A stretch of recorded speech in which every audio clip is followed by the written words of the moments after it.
Nandamuri junior NTR ఫ్లెక్సీల వివాదం గురించి మనందరికీ తెలిసిందే.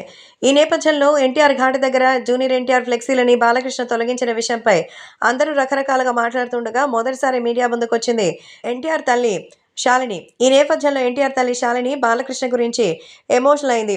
మొదటి నుంచి జూనియర్ ఎన్టీఆర్ని నందమూరి కుటుంబ సభ్యులుగా గౌరవించడానికి బాలకృష్ణ ఒప్పుకొనేలేదు. హరికృష్ణ గారు ఉన్నప్పుడు మరి వాళ్ళందరినీ ఒప్పించడానికి ఎంతగానో ప్రయత్నించారు. అందుకే కొన్ని సినిమాల్లో సైతం ఆయనని ప్రమోట్ చేయడానికి బాలకృష్ణ ముందుకొచ్చారు.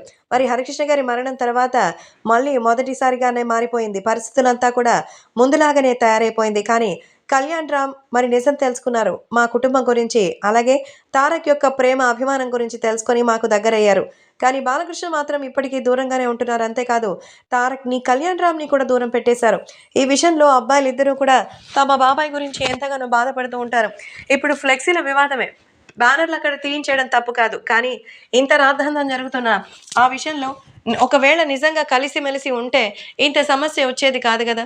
మూడో వ్యక్తికి మాట్లాడే అవకాశం కల్పించింది మన తప్పు కాదా? ఒక్కసారి ఆలోచించండి అంటూ చెప్తున్నారు మన ఎన్టీఆర్ తల్లి శాలిని. ఎన్టీఆర్ తల్లి శాలిని అయితే తన కుటుంబానికి సంబంధించిన విషయంలో ఎప్పుడు కూడా బహిర్గతం అవ్వలేదు. ఎప్పుడు కూడా ఎన్నోసార్లు కన్నీళ్లు పెట్టుకుంటూ అక్కడి నుంచి వెళ్ళిపోయిన సందర్భాలు చాలానే ఉన్నాయి. కానీ ఈ రోజు నా కొడుకుకి కూడా అదే పరిస్థితి వస్తుండడం చాలా బాధగా అనిపిస్తోంది. కాస్తైనా ఆలోచించి ఏదైనా నిర్ణయం తీసుకోవాలి దయచేసి. మరి నందమూరి బాలకృష్ణ గారు ఒకసారి ఆలోచించండి అంటూ, సో ఒకవేళ హరికృష్ణ గారు ఉండి ఉంటే ఎన్టీఆర్కి పరిస్థితి వచ్చేదేనా అంటూ ఎమోషనల్ అవుతోంది ఎన్టీఆర్ తల్లి శాలిని.